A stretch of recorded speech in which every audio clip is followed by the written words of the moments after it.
किसान भाइयों ने 8 मई को पंजाब और खैबर पख्तूनख्वा में शटर डाउन हड़ताल का ऐलान कर दिया है। इस्लामाबाद में प्रेस कॉन्फ्रेंस करते हुए ऑल पाकिस्तान नान भाई एसोसिएशन के सदर जो हैं शफीक कुरैशी, उनका ये कहना था कि हमने लाहौर हाई कोर्ट में इंसाफ मांगा है, आटा सस्ता करने की रिक्वेस्ट की है। आटा सस्ता हुआ है, रोटी 16 रुपए की कर दी गई, नान कैसे सस्ता करें। शफीक कुरैशी का ये भी कहना था कि हुकूमत जो है वो ज़मीनी हकाइक मद्देनजर रखकर रेट लिस्ट जारी करे।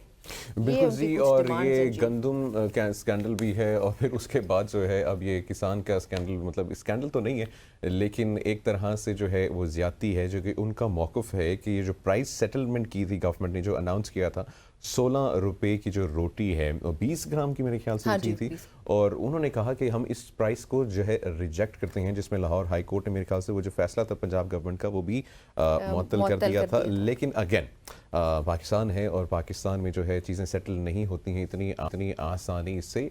लेकिन अनफॉर्चुनेटली अब जिस तरीके से नान भाई एसोसिएशन ने जो है 8 मई को जो है केपी एंड पंजाब में जो है एहतजाज और स्ट्राइक और नान भाई एसोसिएशन ने मुनीब साथ ये भी कहा कि हम रिलीफ देना चाहते हैं, लेकिन उसकी शर्त ये है कि हुकूमत आके हमसे बात तो करे कि हमारे जो जायज़ मुतालिबात है वो माने जाए, हमारे साथ भी जुल्म ना हो और हमारे लिए भी आसान हो सके अवाम को रिलीफ फराम करना। तो बहरहाल जी, बात करने के लिए हमारे साथ मौजूद है वहीद अब्बासी साहब। वहीद साहब, अस्सलाम वालेकुम।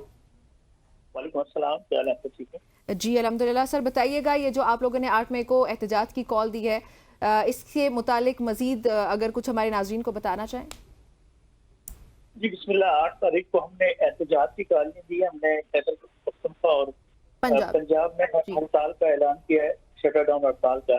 और ये हड़ताल जो है समझे कि सबसे एंड जो होता है कि सबसे आखिरी ऑप्शन जो किसी भी यूनियन के लिए होता है वो हड़ताल का होता है कि जब आप हर तरफ से मायूस हो जाए तो फिर मजबूरन जब हमें एक चीज में, एक कारोबार में कुछ बच रहा हो तो हम अपनी दुकानें बंद कर देंगे बनिस्बत इसके कि हम रोजाना नुकसान करें।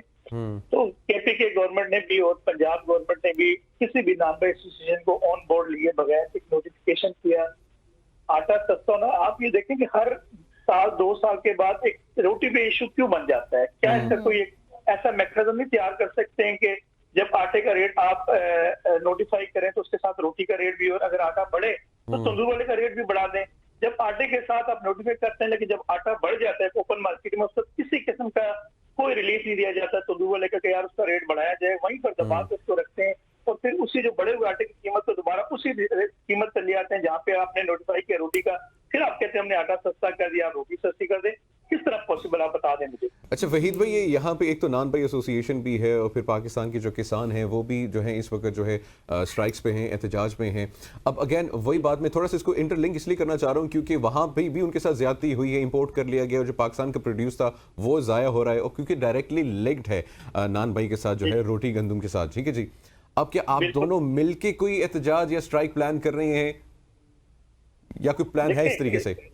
देखिए अभी तक हमारा कोई इस तरह, देखिए हमारा एक बेसिक इशू कि हम आवाम को रिलीफ तंदूर वाला देना चाहते हैं। ऐसा ही है। लेकिन रिलीफ देना हुकूमत का काम है, सब्सिडी देना हुकूमत का काम है, तंदूर वाले का काम है। तंदूर वाले के बीच में एक समझे कि एक वो बना हुआ है, जरिया बनाया हुआ उन्होंने आवाम को। अगर गवर्नमेंट अगर सस्ती गंदम से सस्ता आटा बना के हमें देगी तो हम आवाम के लिए सहूलत के लिए तैयार है। इसी तरह किसान भी जो है अगर उसको सब्सिडाइज आप करेंगे, उसको सब्सिडी देंगे। आप देखिए हमारी बदकिस्मती है कि केयर टेकर गवर्नमेंट ने अगर फैसला किया है, जिसने भी किया है, जो भी है, मुझे इसका वो नहीं इल्म है कि आपने बाहर से महंगी गंदम मंगा के अपने किसान से आप सस्ती गंदम नहीं खरीद रहे। ये जुल्म नहीं तो क्या ज्यादती है हमारे साथ। हमारी हमारा जो एक किसान है या एक मजदूर है, आप उसको तो डिनाई कर रहे हैं और बाहर से आप डॉलर बाहर भेज रहे हैं। हमारे पास डॉलर नहीं है और वहां से आप गंदम मंगा रहे हैं। कौन सा कानून है और कौन सा तरीकाकार है इस मुल्क में? अच्छा वहीद साहब, ये जो शटर डाउन हड़ताल की कॉल दी गई है, आप लोग ये जो करने जा रहे हैं, इससे क्या मामलात हल हो जाएंगे? देखिए मामलात कभी भी कोशिश यही होती है हर एक स्टेक होल्डर की कि मामलात किस हद तक न जाए कि हम आखिरी ऑप्शन इस्तेमाल करना चाहें। हमने बड़ी कोशिश की है गवर्नमेंट को समझाने की भी। अब पंजाब गवर्नमेंट के नोटिफिकेशन के बाद जो केपी की गवर्नमेंट है उसने एक जालिमाना इक़दाम किया हमारे केपी के नान भाइयों पर कि वहां पर आपको पता है कि पंजाब से गंदम जा रही है, उसका रेट भी ज्यादा होता है और एक जिदबाजी में सियासत चमकाने के लिए आपने एक गरीब ऐसा तबका जो पिसा हुआ है और जो आवाम को रिलीफ दे रहे हैं, देखें 18 से 20 घंटे हम आग में जल कर काम कर रहे हैं, अपने बच्चों का रिस्क हलाल कमा रहे हैं। आपने एक सेकंड के लिए नहीं सोचा कि यार इनको हम दे रहे क्या है। देखिए एलपीजी गर्मियों में आपको पता है एलपीजी सस्ती होती है, इस दफा गर्मियों में एलपीजी का रेट कहां पर पहुंचा हुआ है। गैस के, बिजली के बिल, लोड शेडिंग गर्मियों में गैस की लोड शेडिंग आप सोच सकती हैं ये कि इस मुल्क में क्या हो रही है। और उसके बाद हम एलपीजी इस्तेमाल कर रहे हैं और उससे भी आप कोई रिलीफ ना दें। बिजली के बिलों को आसमान पे पहुंचा दिया। रोजमर्रा की अशिया आप देख लें कहां से कहां पहुंच गई है।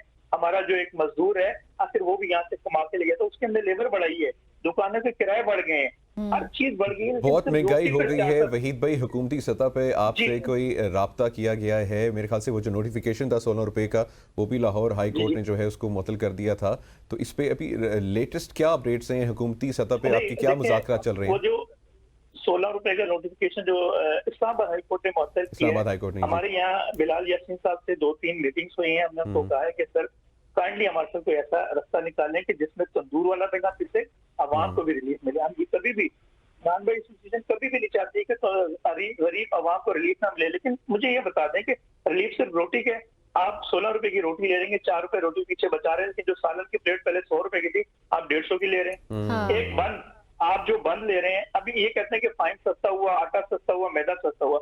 बंद की कीमत 55 रुपए, आज भी 55 रुपए है, 6 महीने पहले भी 55 रुपए थी। उनको क्यों आप नहीं सस्ता कर रहे हैं? एक हलवा पूड़ी है, उसका रेट देख लें, समोसे का रेट देख लें। अच्छा वहीद भाई, हमारे पास 1 मिनट है। वहीद भाई 1 मिनट है, आपकी इस वक्त क्या डिमांड्स हैं? सर हमारी ये डिमांड है, अगर हुकूमत आवाम को रिलीफ देना चाहती है तो आटे का तोड़े का सबसे पहले नोटिफाई करे 1500 या 1600 रुपए रेट। अभी कोई भी रेट नहीं नोटिफाई है गवर्नमेंट की तरफ से। फाइन का रेट 7000 रुपए ले आए, हम 20 रुपए का नान बेचेंगे, 16 रुपए की रोटी बेचेंगे। अदरवाइज हम नुकसान नहीं कर सकते, हम उससे बेहतर अपनी दुकानों का शटर नीचे करके बैठ नहीं कर। चलें ठीक है, थैंक यू सो मच हमें ज्वाइन करने के लिए। नाज़रीन ये गुफ्तगू सुनिए वहीद अब्बासी साहब की। इट इज़ वेरी अनफॉर्चुनेट, और इनके भी जैसे किसानों के लिए हमने रिक्वेस्ट की है कि उनके मुतालिबात सुने जाए। इसी तरह नान बाई एसोसिएशन, ये जो नान बाई हैं, इनकी भी रिक्वेस्ट और इनकी जो डिमांड्स हैं, जायज़ मुतालिबात हैं, उनको हुकूमत को फौरी तौर पर सुनना चाहिए। सकती थी गवर्नमेंट, लेकिन इम्पोर्ट की। हाँ